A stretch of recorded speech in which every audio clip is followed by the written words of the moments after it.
Amen. Praise the Lord. Tayo po lahat ay tumayo. Let's all stand. Praise God. Hallelujah. All glory belongs to you, Jesus. Oh, Heavenly Father, we thank you, Lord God, for this wonderful day. Thank you, Lord God, for everything, Father God, that you have given to us. Hallelujah. Karapat dapat kang pasalamatan. You are worthy of all praises and honor. Sa lahat, Panginoon, we give you back all the glory, O Jesus, for everything that what you have done to every one of us. Sa divine protection, Lord God, we thank thee. Sa inyo, Panginoon's provision, thank you. Sa wisdom, Father God, sa knowledge, Father God, thank you. How to survive in this world. Thank you, Jesus. You are a great, great God, amazing, wonderful. Hallelujah. You are amazing God na walang kupas. You're always there for every one of us, Lord God. Thank you, Lord God. Thank you for the worship. Thank you, Jesus, that, hallelujah, that you are always there. Sinasamahan mo kami. Thank you, Lord. Continue to cleanse everyone's heart, Lord God, and our mind, Jesus, so we can hear your words and we can meditate your words and then we can apply it, Father God, in our everyday life. Thank you, Holy Spirit. Thank you to guide my lips. Use me, Father God, as a vessel in the mighty name of Jesus. And let your holy anointing be upon me as you speak your words, Father God. And let glory be all yours in the name of Jesus Christ, our Lord. Everybody says, Amen. Praise the Lord. Palakpakan po natin ang Panginoon. Let's give God the praise. You can sit down now. Hallelujah. Amen. Amen. The title of our topic for today is Family, the true picture of Christmas. Can you picture out the family? Like yung sa Belen. Yung sa Belen. Hallelujah. You can see there is Joseph, the father, Mary, the mother, and the son, who is Jesus Christ. That's the family picture of Christmas. In the scripture, our text scripture for today is Genesis chapter 1, verse 26 to 28. It says here, Then God said,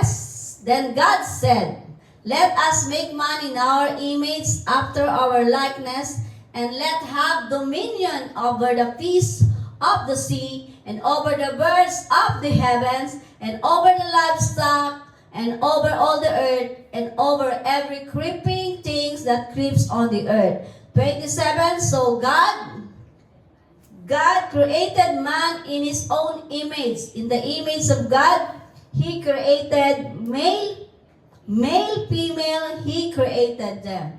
And God blessed them, and God said to them, Be fruitful and multiply, and fill the earth and subdue it, and have dominion over the fish of the sea, over the birds of the heavens, and over every living thing that moves on the earth. Amen. Meaning, God created everything. Before us, God created everything. Hallelujah. If we have problems, before we have problems, God made a solution for every one of us. Amen. The Christmas story is a family story that connects heaven and earth. The first family, Adam and Eve, the first people on earth form a family. Amen? From the very beginning, God blessed and encouraged Adam and Eve, commanding them to be fruitful and multiply and replenish the earth. As an example of Adam and Eve shows us the families are of God. Amen. Family, we are family here.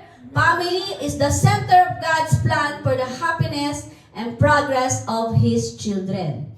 The Holy Bible Himself teaches us that God established families from the very beginning. And it shows us many examples of a strong families. Amen? It also teaches us how to have a loving, happy family. Amen. Even though there are circumstances, some hassles sometimes, but God is there to make us happy. The story of Christ's arrival is so beautiful, a passage to read and reread. Can't you imagine the family of Christ? And we are also a family of Christ. Amen. Hallelujah.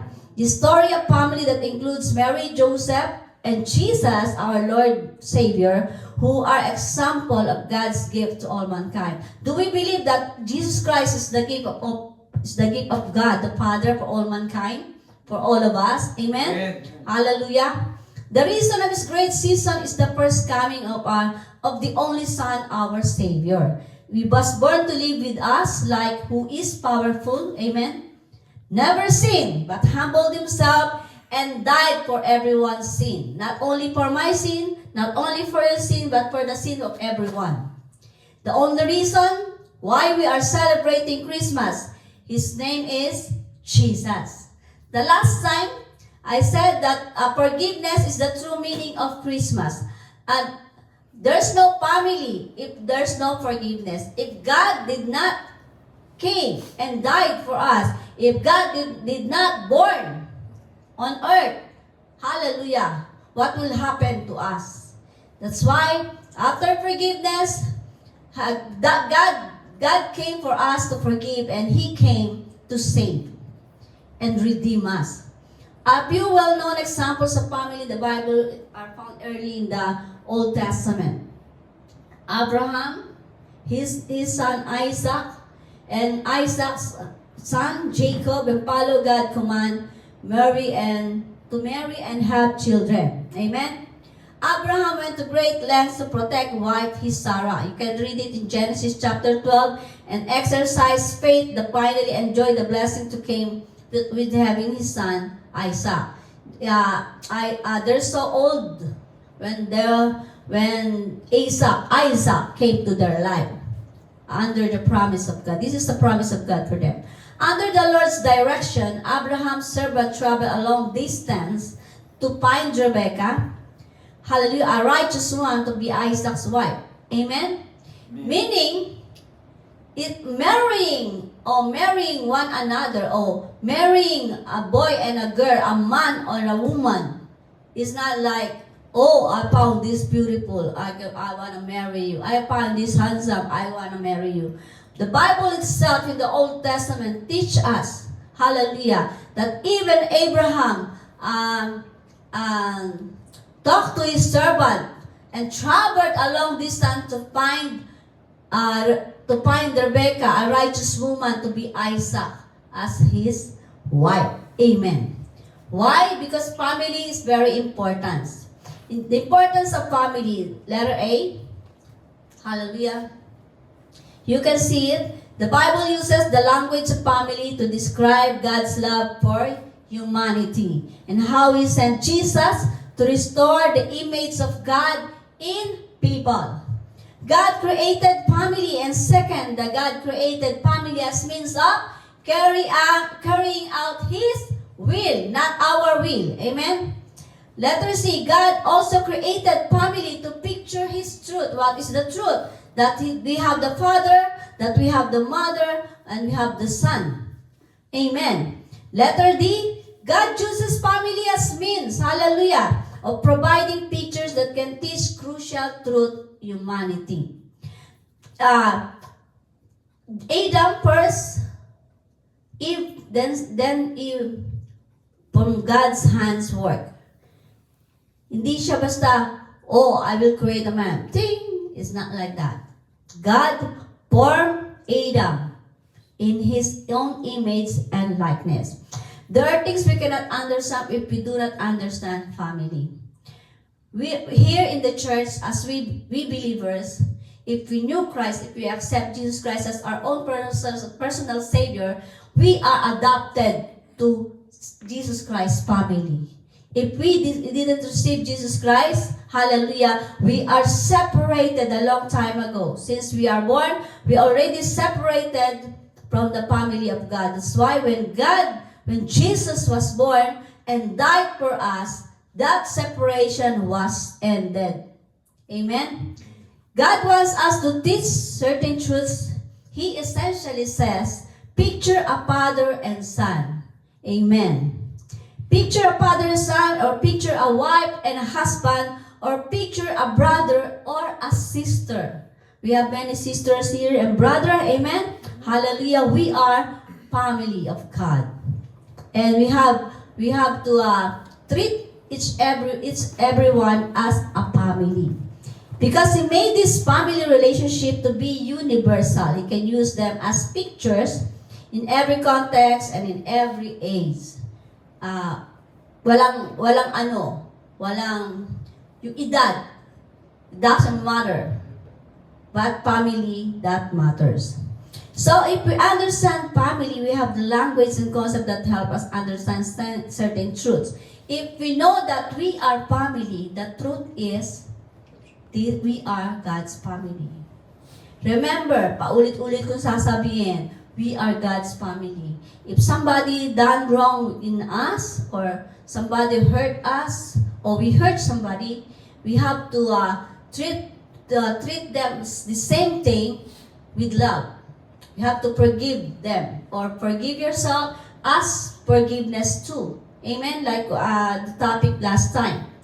But if we lose our family or redefine it, hindi mo siya naintindihan what is family, it will begin to lose the language and lose those concepts. Mawawala yung pagiging family. Sometimes, if the children goes wrong or goes on their way, the same with wife, with the husband, hindi na siya, magulo na siya. But because there is God, and we believe in God, and we accept Him as our personal Savior, as King, Lord God, and Savior, hallelujah, ito yung magpapatibay sa atin as family. Even though not some time, but many times in our life, nagkakaroon ng problema ang bawat family. There's family problems. Next, God created family to picture His truth. If we understand family again, hallelujah, a family and concept that help understand certain truths. Paulit-ulit, certain truths about God. If you don't know how to have a family, if you don't accept that you have your parents, that you have brothers and sisters, even though by the blood, not only by biologically, but also we have to accept believers as our family, brothers and sisters. That's why we call in the church brothers, sisters, or mama, even though they're not our mother or our father, we call them father or we call them mother sometimes. Hallelujah. First family pictures is the Trinity. God the Father, God the Son, God the Holy Spirit. If you don't understand family, you can understand God Himself. You cannot understand that even our Lord Jesus Christ has family. Amen. He is teaching us about Trinity. Why? Because God reveals the firstborn of the Trinity as God, the Father, and the second person. First person, God the Father. Second person, God the Son. And the third person is the Holy Spirit. Amen. Hallelujah. Of course, this father-son relationship is not identical to our father-son in this earth relationship. But does help us understand that they relate interact as father and son. The love of the Father, the love of the Son. Amen? Hallelujah. Imagine there was a place with no father and son. But you can imagine. When you go to a place, there's no father, there's no mother. How can you feel? Nobody will train them. The children, nobody will train them. And they will know about love. If there's no family, there's no love. Because God is love. He is the good example, the great example that we can have as family, that He is powerful. He submit to the power, He submit to the authority of God the Father. Amen? In that place, in John 3:16, for God so loved the world. Who is God here? The God here in John 3:16 is the Father. Amen? So loved the world that the Father gave His Son, who is Jesus, that whoever believes in Him should not perish, but have eternal life. If you don't understand the powerful, the natural love and protection of a Father for His Son, how could you understand what it costs God provide us? God provide love. We love our children, even though sometimes they're stubborn or something like hard-headed, what we call it, we still love them. Amen? Yung mga anak-anak natin, kahit matigas ang ulo, pinapalo na. Misa iniwang ka na, pagbalik ng anak, anak pa rin. Kinalimutan ka ng anak, ang magulang, ang tatay, ang dyan, ang nanay. Amen? Hallelujah. Next, this one reason fatherlessness is harmful. Harmful, yun yung tinuro ng Diyos. It removes the point of comparison between the Father on earth and what's our greater Father in heaven. Because our Father in heaven is holy. Our Father in heaven is always taking care of us. He wants always to protect us, to provide everything that we need. He always think of our sake. That's why He gave He has the Son. He gave His only Son for our sake, for our forgiveness, for our redemption. Hallelujah. This is one reason why father who abuse children are committing a terrible offense. Amen. They are giving a false picture of the way of the Father relate to God the Son. They break the law. No one would ever accuse God of cosmic child abuse if there wasn't the reality of human child abuse. On this earth, there's we can see a lot of child abuse by their own parents or by their own father or mother. Hallelujah. Why? Because of sin. Because they do not know the God, the Savior, the God who protects, the God who provides, the God who loves, the God who is merciful and grace. Hallelujah. Is unlimited love for every one of us. Hallelujah. That's why sometimes this is why we need to be concerned about same sex. I love everyone, but same sex relationship is not acceptable acceptable for God, because only God the Father, God the Son, the Holy Spirit is a great example, and we have father and mother. We can't have the same father and they will have a son or a children. They both mother and they will have a children. No, that is blasphemy, the sight of God. I'm not against of everyone. I love everyone, but it is the truth. But ang Panginoon hindi nagtatangi. There's always a time for everything. Whoever you are, you can ask the Lord, Lord, is it true? You can find it in the Bible. You can find it in the Bible. It's very clear. Most of the verses that I will read is only have one father, one mother in the family. Amen? Amen. All believers have only one Father who is in heaven. Amen? It also pictures the church and the relationship between Christians like us.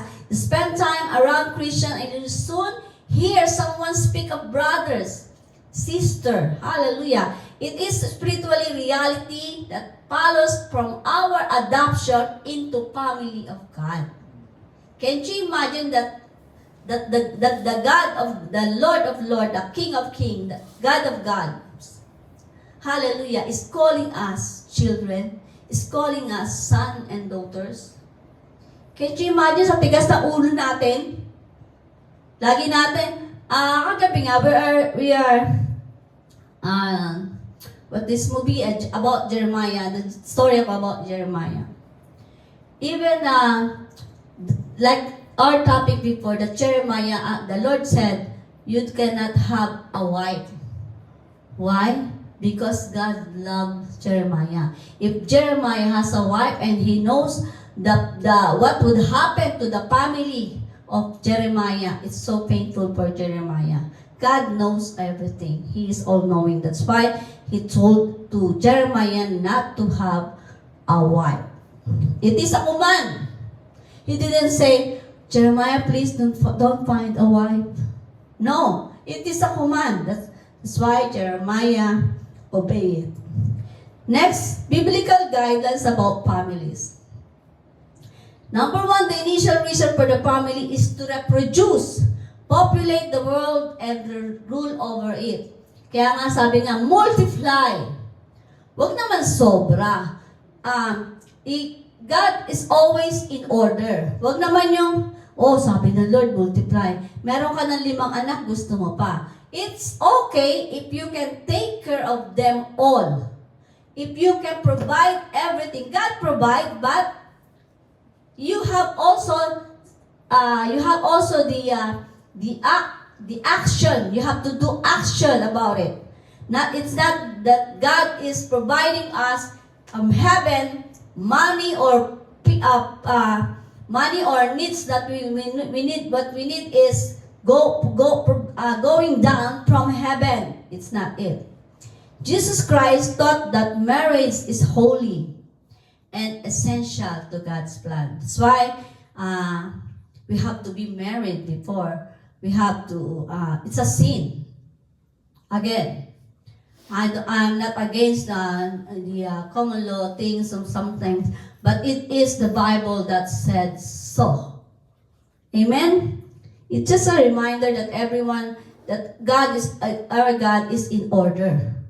He insists in the Bible, actually, and he taught about how essential to be married before living in.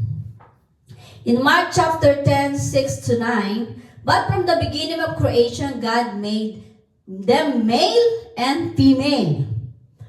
Walang gitna. Wala siyang pagitan sa male o walang pagitan sa female. Amen? Only male and female. Therefore, a man shall leave his father and mother and hold fast to his wife, and two shall become one.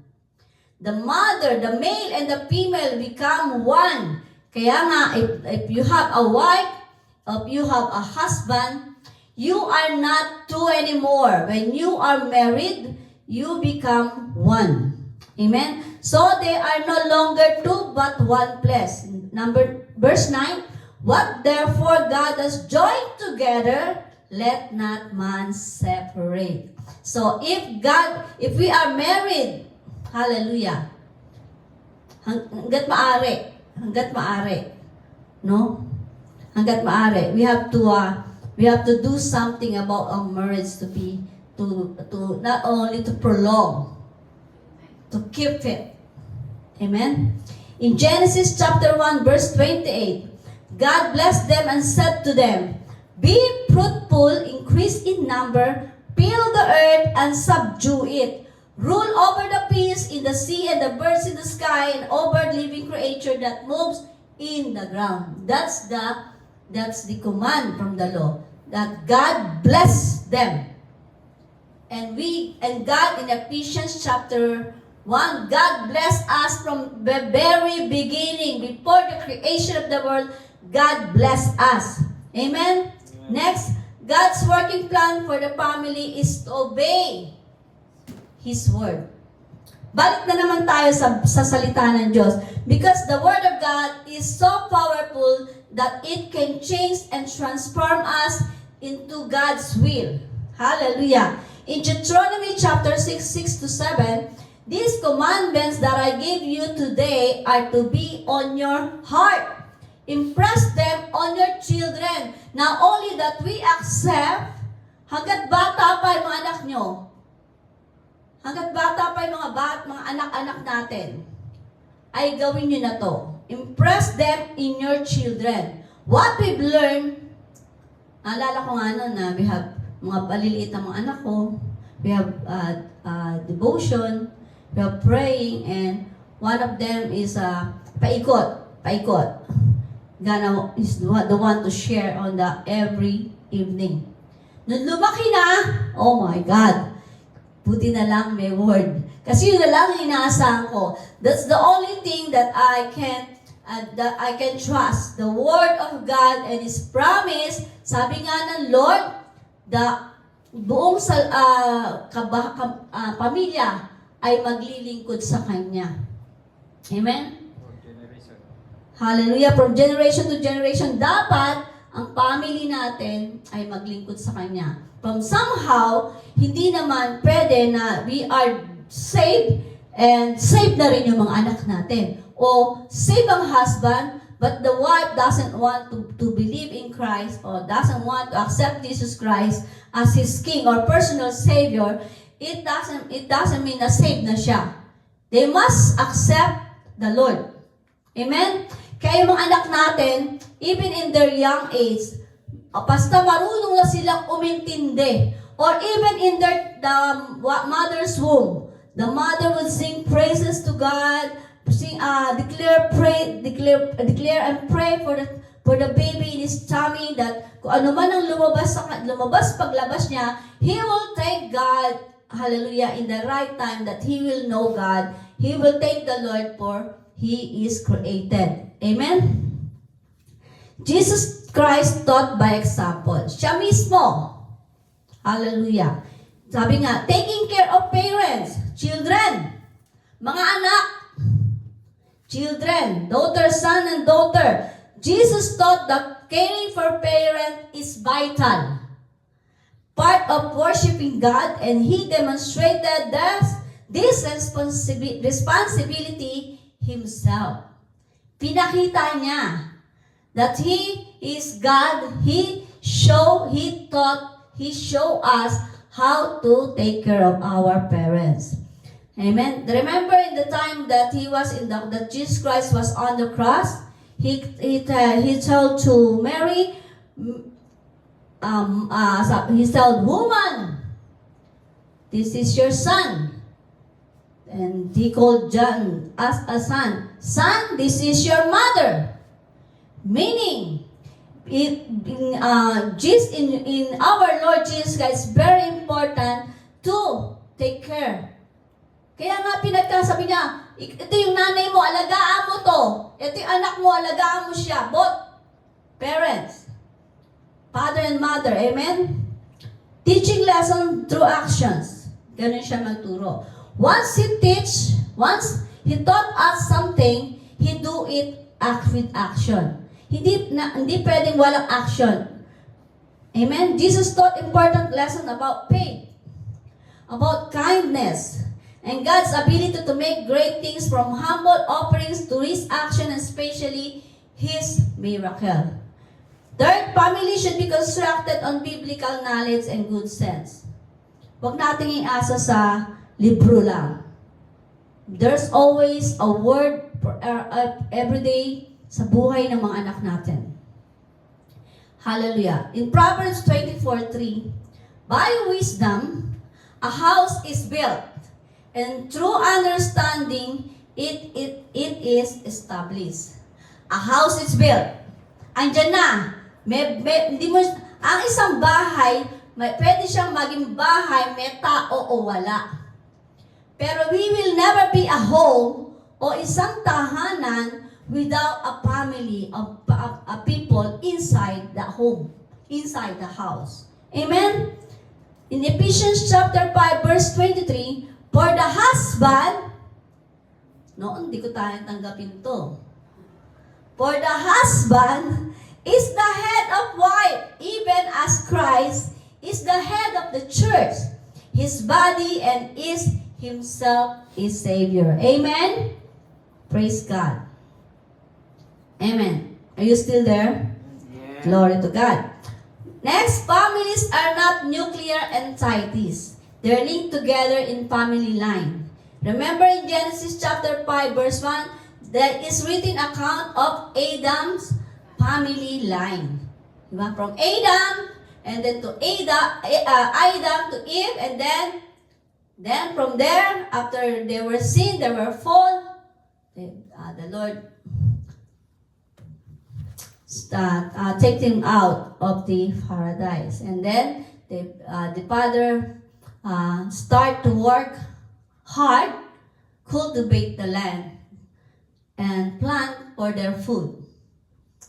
Amen? Next is monogamous marriage. God's union for establishing family is sacred or sacred. Sagrado, whatever how you read it. But the important thing is the meaning of sacred, of sagrado. That's why we have to be careful as a wife and a husband, you have to be careful how to treat each other. Sometimes may something happen, but in the long run, when you are both praying and you know Christ, God will lead you back.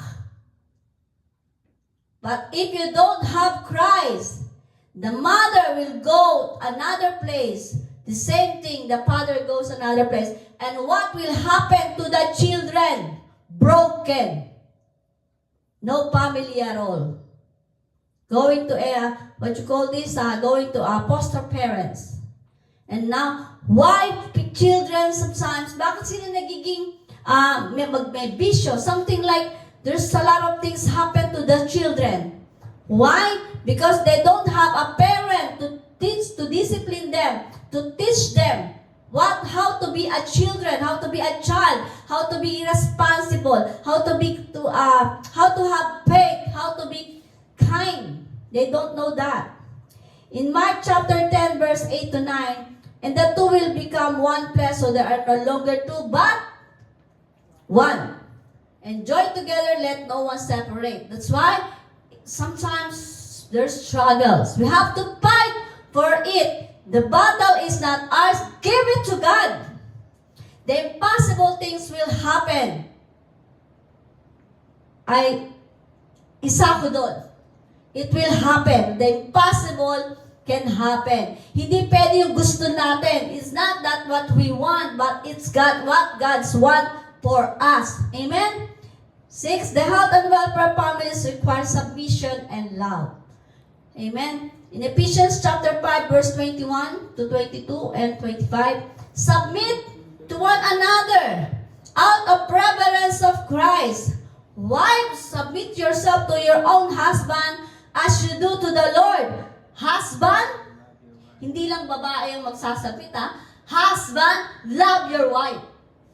Amen? Kasi pati tumutuwa ito yung mga Tuntua dito yung mga lalaki. Oh, as a wife, submit. But you have to love yourself, love your wife as you love yourself. Amen? 7. Families face suffering and sorrow and they disobey God. Amen? Naranasan nyo ba ito? Did you experience it? We experience it. We experience so much pain. We experience not because we want to experience this, but God allow things to happen sometimes. Hallelujah. In 1 Samuel 2:31, the time is coming when I will put an end to your family. Listen to this. So it will no longer serve as my priest, and the members of your family will die before the time. None will reach of old age. Sino to? Si Eli. Yung sinasabi ko gabi, we're discussing about Eli and Samuel. Hallelujah. Kinausap ng Diyos. God talk to Samuel, that Samuel will talk to Eli. Kaya doon nag-umpisa yung na-shorten yung age. Dati 100 plus, sometimes 170, 900. Dito, sa pamilya ni Eli, in Eli's family. Hallelujah. No one reached in old age because of their disobedience. Even Eli is a priest in the temple, but because he allowed his children to do such thing or the things that are not glorifying God, that's why Eli and his children died. And the clans of Eli, the family, the next generation, they all died on young age. No one reached them in old age. Kaya, wag natin gawin na masarap mabuhay. Pero masarap, wag naman natin isipin, may nangyari kay Eli, may kasalanan siya. Pero, see this. There's a storm in every people, especially believers. But do not judge the people who are in the storm. Because even Jesus, hallelujah, experienced the storm. And when they are in the sea with the disciples, and the Lord Jesus Christ was sleeping, and the disciples, wake up. Dinigising nila. Are you not aware that there's a big storm? There's a storm? You people lack of faith. Meaning that even our Lord Jesus Christ experienced the storm. He even, like before he died, he was chased by so many people. He was also chased by Paul or Saul. Right? Saul, after the name, when he accepted Jesus Christ, he became Paul. And remember, Paul, do not sin. On the time of his storm, he was in the prison. He was he was persecuted. He was hurt by people. He was people mocking him, not because he sinned, but because there's a storm. God allows storm in our life. Amen. Amen. So don't be judgmental. We have to be, instead of judging people, we have to pray for them. We have to pray for them that even us, we have storms in our life. Not every day is good. Not every day we are in peace. We are still in this earth, and the people and the enemy is still here. Amen? That's why we have to be covered by the blood of Jesus, and we have always been covered by the Word of God. Meditate it day and night. In 1 Samuel 2:31, it's a prophecy from the Lord that predicts judgments against Eli. The Lord will take away Eli's strength and strength of his fathers. Remove the priestly role. Hindi yung mga tinanggal. Remove the priestly role and honor from Eli's household and descendants. Wala na. Dapat nakalain sana yung napakapalad ni Eli. Nakalain sana yung mga pamilya niya as priests. They were respected, chosen. But because of their sin, they were cast out. Then people, their descendants never reached the old age. Amen. Cause all Eli's descendants to die young. Can't you imagine that? Talagang meron palang mga tao na mamamatay talaga. Sometimes it is God's will. Everything was God's will, but sometimes it's because we are sin. But we cannot judge anyone, because the judgment is not for us. To judge is not for us. It's for the Lord. The prophecy means that God will cut off Eli's branch of the family line, from Aaron, and none of Eli's descendants will reach old age. Kaya ingat tayo. Being a Christian is not being just a Christian. Being a believer is not being a believer. Not only are coming to the church every Sunday, worshiping God. What about Monday to Saturday? What about our life? Not in the church, if we're not in the church. We have Jesus Christ. We have Jesus Christ for our everyday life from Monday to Sunday, even a moment. Huwag nating hangarin. Wala naman ang Lord dito. It will not happen. But if you want the Lord na mawala sa tabi mo, so easy. But the bad thing is how you can live. I don't know what will happen. Next, there are transitory and enduring members of a family. In John 8:35, now a slave has no permanent place in the family, but a son belongs to it forever. Can't you imagine, we were a slave before, but now we are free, and we are adopted, and we are belong to God's family. Amen? Amen. Next, respect, gratitude, affection, and esteem for parents should be normative in family relationship. In the church, in the house, in our home, in the community, there must be respect. Not only the church, not only in our home, but outside our community, outside our home. Amen? We have to be this kind of respect. We have to show gratitude. Amen. Deuteronomy 5:16. Honor your father and your mother as the Lord God, your God has commanded you. God commanded us to respect and honor our parents. The same thing, we have to respect our God. We have to respect our leaders and our brothers and sisters. Even though you're a pastor, you're a pastor or you're an apostle, you are a bishop, you're a leader. You have to reach your brothers and sisters. Dapat walang tawag ito, level. Dapat level lang. When it comes to love, when it comes to care, level lang. Because God sees us the same. The only thing that we are because of our faith. Amen? Next, for family unity and harmony, children need to recognize their parents' authority and obey them. Gusto niyo ba na binabastos kayo ng anak niyo? No. That's why even my youngest son is 38 years old. When his tone, I don't like his tone, hey! I will always remind him. Hallelujah. In Colossians chapter 3:20, children, obey your parents in everything, for this pleases the Lord.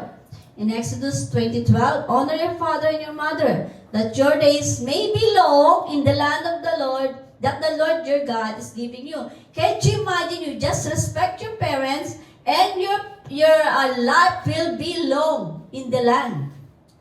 Paano kung bastos ka sa magulang, bastos ka sa mga grandparents mo, bastos ka sa mga nakakatanda sa iyo? What life you will have?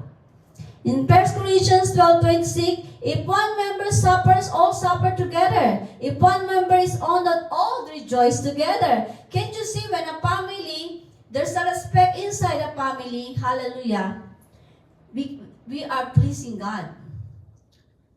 And if one of the member of the family is rejoicing, the whole family is rejoicing too. Amen? Next, for the family well-being, parents should aggravate or irritate their children. Fathers, pero meron din para sa magulang. Colossians 3:21, fathers, do not embitter your children or they will become discouraged. Huwag naman nating mga magulang na we have the authority and the power as a parents, masyado naman nating inaabuso yung ating authority. It's not that. We must obey them too. We must understand them too. We have to listen and hear what they're saying too. We have to give them respect.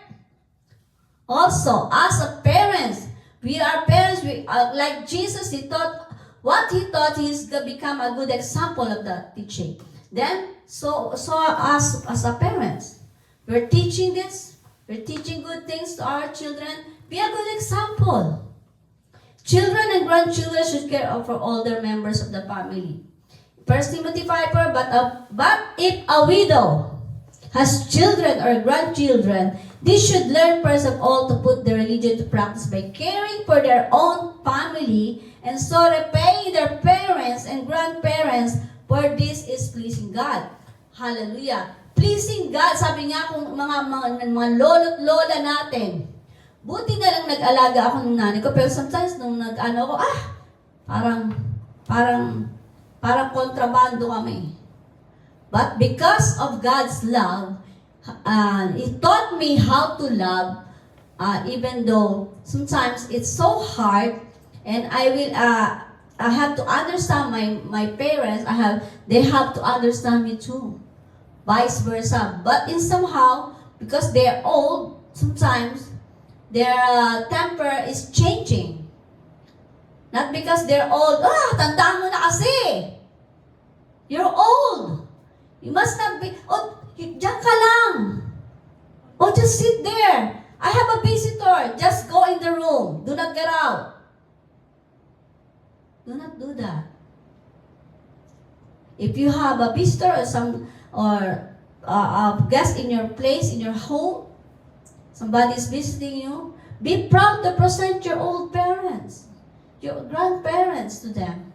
Because tumanda sila. Can't you imagine? They're old because they were blessed. They were blessed. Paano kung hindi ka maging blessing sa kanila? Anong taong ka mamamatay? Or Hindi mo na maranasan yung naranasan nila. Or, what if, sabi nga, what you sow, you will reap. If you become stubborn or you unrespectful to your parents, hallelujah, what would become? Hallelujah. Ano mangyayari? Thank you. Glory to God. That's why we have to be remember that our Lord taught us, and He is a good example for whatever He is teaching us. He is doing things. If He said, I love you, He will show that He loves us. He died for us. That's why we will not die for Christ. But we cannot die also, oh, my parents is dying na. No, Lord, ako na lang mamatay. Oh, ang anak ko dying. Ako na lang mamatay, Lord. No, you don't have the power to do that. The only thing you have to do is to pray and trust God. Amen? Glory to God. Next, hallelujah. For family unity and harmony, children need to recognize their parents' authority and obey them. Amen? And next, the judge, in Luke chapter 12:52, from now on there will be 5 in one family divided against each other, 3 against 2 and against 3. Pakinggan po natin to ha. Numerous families are broken, divided, or dysfunctional. Most families are flawed. Because sabi nga ng Luke 12:52, from now on there will be 5 in one family divided against each other, 3 against 2, and nangyayari to, it happened, right? Nag-aaway-away, sometimes sa mana, sa lupa. Oh, kanina mapupuntang bahay. Oh, may pera sa bangko. Sometimes like that. Or, ikaw, especially mananampalataya ka, you are a believer. In your family is not a believer. And they don't want, until the end of their breath, they don't want to receive Christ as our personal Savior. The only thing you have to do is to give God. You can do nothing. If you do, you pray. You do actions by showing themselves the love of God, showing them respect. Hallelujah. You pray for them every day. You show them a good example as a believer. You've done your part, and the rest is for God. Because the judgment before the kingdom, Jesus will separate the believers from the unbelievers. Even though, for example, your husband is a believer and the wife is not a believer. If the wife doesn't wanna, even in the last breath of, in her last breath, he doesn't want to accept Jesus Christ. He doesn't want to be saved. The husband will be saved, and the husband will pray, also do something, do his part, and the wife still doesn't want it. It's God. Let it God. If it's God's will, it's God's will. But sometimes, even in the last breath of a person or every individual, yung bigla ka nabangga o something happened to you, and then at the end, in your mind, kasi ito yung uling nawawala before mawala hininga mo. In your mind, you found God. You ask God. You call God. And God is there. The only thing, the difference maybe is like that we as Christians, we believers, we experience the power of God. We experience the love of God, the grace of God, the wonders of God, the magnificent of God, the magnificent power of God. Amen? Amen. Jesus told His followers to be like servants. Are you servants of God? Amen. Be one. Who don't know when their master will return? Nobody. Alam mo ba darating ang Panginoon? Do you know when the master would come? No. Even me, I know it? No. No one knows. Hallelujah. They should watch for His arrival while continuing faithfully doing their work, while waiting for God's the second coming of the Lord. We have to be prepared. We have to be active, doing the ministry, doing the reading, doing the meditation, doing the praying, attending activities in the church. Are you attending prayer meeting? Are you attending a Bible study? Before we have a lot of Bible study, prayer meeting is there. Hallelujah. God is good. But God, even in our home, me and my husband, most of the time we pray together. Sometimes we pray also individual. But we see to it that we pray together. If brother is there, if somebody is there with us, we pray together. Because praying together is very, very powerful. Amen? Our relationship with Jesus will stand and take precedence. Precedence is not precedent. Precedence over family relationship. In Luke 14:26, if anyone comes to me and does not hate father and mother, wife and children, brothers, sisters, yes, even their own life, such a person cannot be my disciple. Lord, I'm your servant, Lord. I am your disciple, and you hate your brothers, you hate your sister, and you hate your parents, and you hate to do the will of God, and you're not doing the will of God. How can you be a disciple of God? I'm reading Bible, I'm meditating the Word of God, I'm always reading stories about how more about Bible, more about God. But I'm always aware. I'm always aware. Hallelujah. That I have to be doing the things that I'm the will of God, but I'm not perfect. I'm not perfect, but I'm willing to do the will of God. We must. It's not easy. It's so hard to forget the world, not forgetting the world, not because, I don't want to see them. No. Forgetting the things of the world, the works of the world, flesh, lust of the flesh, lust of the eyes. Amen? Hallelujah. This verse defines what it means to be a disciple. Jesus is explaining that discipleship involves being a family of God. Discipleship involves prioritizing Jesus above all else. Amen. Number one, we have to prioritize our Lord. Being willing to lose one life on earth for eternal life. Hindi natin, even our life, tamang ingatan natin ang sarili, but do not love your life or others' life to change for your pay. Pwede yun kung for the salvation of somebody, that you have to die, that you have to sacrifice yourself, but not killing yourself. Don't get me wrong. Understanding the cost of dedicating one's life to Jesus. Amen. You have to understand that. Not fearing religious persecution that could threaten one life. Jesus also taught his disciple that no one should come first before the Lord. Laging una ang Diyos.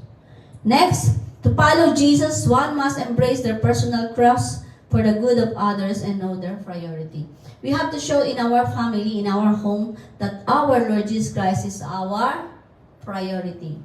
Do not make God as your second priority. Sometimes we pray, when we are praying, Lord God, help me to lagpasan ko tong problema na to, and you pray. But then after you pray, and then you do something on your own.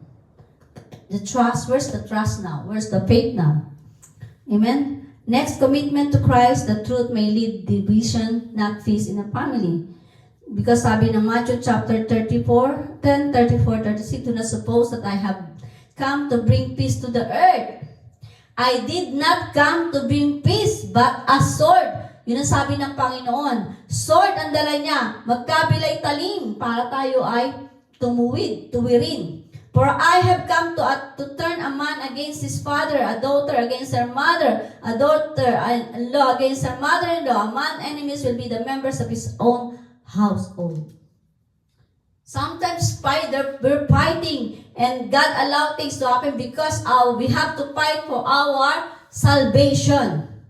We have to to fight for our salvation, that we may show how good to be saved. Amen? Next, we are family of God. Are we agree? Amen?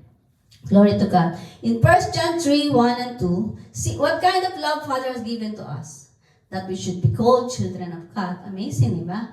And so we are. The reason why the world does not know us is that I did not know Him. Can you imagine, sabi mo, Lord, hallelujah, Lord, minamahal kita, sinasamba ka sa, I praise you, I glorify your name. Sabihin sa Lord, who are you? I don't know you.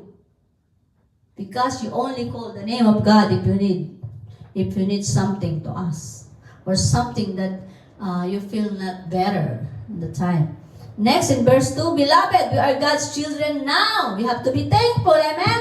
Glory to God. And what we will be has not yet appeared. But we know that when He appears, we shall be like Him, because we shall see Him as He is. Pagbalik niya, makikita natin siya in the coming of the second coming. We can see Him face to face. Amen. Are we not glad? Hallelujah. Imagine mo, tao ka lang na matigas ang ulo. Wala, you're nothing. Wala tayo. Kahit ano sabihin mo, engineer ka, doctor ka, architect ka, o you are the highest skilled in the world. Pero wala ka naman Jesus Christ. Kaya pag dumating ang Panginoon, may pinagkakaguluhan nila. Oh, parang may nagkakagulo doon. Wala kang makita. Oh, parang may nagkakagulo. Nagkakabanggaan. Ano nangyari? Rapture na pala. Dumating na ang Panginoon. You didn't even know. Why? Nung wala pang Panginoon, hindi ka nababother eh. You do things on your own. Mas pinili mo, you choose yourself to live on your own. You choose to live in this world. Not to live with God. Baka hindi mo nga mabanggit na, Panginoon, salamat po sa pagkain ito, or just a redundant prayer na, bless this food. Sanctify this food. Tapos na. The only thing you need to in prayer is the food. Yes, it's good. But we have to pray for our salvation. We cannot have eternal life until we accept Him as our own personal Savior. We have to repent. Magsisi ka ngayon. Kasi ang pagsisisi magiging late na. In the second coming, you see things happening out there. You see cars bumping to each other. Airplanes going down. People dying. Oh, what happened is happening. You don't know because you don't know Christ. But if we knew Christ, what is happening there? Oh, we are so glad. This is the promise of God. Amen, hallelujah. The dead person, and we who are, at kung hindi pa tayo patay, the time that in the second coming, God will get us alive. We can see Him face to face. Amen? Glory to God. In Galatians chapter 3 verse 28, there is neither Jew nor Greek, there is neither slave nor free, there is no male and female, for you are all one in Christ Jesus. Pagdating ng panahon, nag-iisa na lang tayo. Isa na lang tayo. May iisa tayong Diyos. We have one God. We have one family. Because we are adopted. Number one, adoption. Christians are adoption to God's family through the spirit of adoption. Next, relationship with God. When we receive Christ as our own personal Savior, then we have our relations to God. And now God adopts us as His children. Can you imagine yourself living without God? Amen? Amen. Next, family at the foot of the cross. Listen to this. Jesus' word to Mary, ito sinabi ko na, women, behold your son. And to John, he says, here is your mother, are seen as illustrative of the birth of God's new family at the foot of the cross. Hindi niya sinabi, Mary, my mother, no woman. Because he's going up for where he belongs. Doon siya una nang galing. In heaven. So, in his resurrection, he told Mary as woman. Amen. To behold his son. That son is John. Next, fellow citizens. Hallelujah. Paul says in Ephesians 2:19, ito maganda to. Christians are fellow citizens with God's people and members of God. So, can you imagine? That's why when you arrive here, there's a Christians, somebody, you didn't know somebody, and they will say, oh, hi, brother or sister. We are welcome. And when they're coming to in our place too, they are all welcome too. Why? Because we are one family. Hallelujah. Napakaganda magkaroon ka ng pamilya that even though hindi mo sila kilala and then di ka din nila kilala and they're calling you brothers and sister, fellow brothers and sister mo sila because of Jesus Christ. Amen. In our conclusion, we have to teach our children to follow Jesus Christ hanggat bata sila. Because family is at the center of God's plan for the happiness and progress of His children. The Holy Bible Himself teaches that God established families from the very beginning and show us many examples of strong families. It also teach us how to have a loving family. Loving and happy family. Ito yung start ko kanina. God promises blessing to your children when they know and obey the gospel and obey the truth. If thy children will keep my commandments, God said dyan, hindi ako nagsabi niya. If thy children, we also children of God, not only our children, will keep my commandment, will keep my covenant and my testimony that I shall teach them, their children shall also sit upon thy throne forevermore. Kaya we have to teach them also because salvation is individual. Hindi dumating, it's not like this that salvation come to you, to the Father, and everybody is saved. No. When the salvation comes to the young ones or to the children or one of the children, hallelujah, it doesn't mean that everybody is saved. Because salvation is confessing that we believe in God, that we are accepting Him as our personal Savior, and then before we accept Him, we are surrendering our life, repent, and ask God for forgiveness, and God will forgive us, and He will forget our sins. Our sins is no more, according to 1 John 1:9. Hallelujah. We have to read the Bible together in a family. Ang hirap nito. Especially kapag hindi natin nakasanayan. It's so hard when we didn't start in their young age. Like us, we start since we knew Christ, we start our children as young. But still, sometimes they go on the road, not in the straight path to Christ. Amen. That's why our trust in God, by faith, we have to pray for them. Do not stop trusting and use your faith in prayer that someday, that before the rapture or before they die, before you die, they will have the salvation. So they can have also eternal life. Can't you imagine your wife, you're worshiping God, and your wife is just doing things? Or vice versa. Deuteronomy 6, actually this, all this word, I command you today shall be on your heart. Verse 6. Next, serve your family members.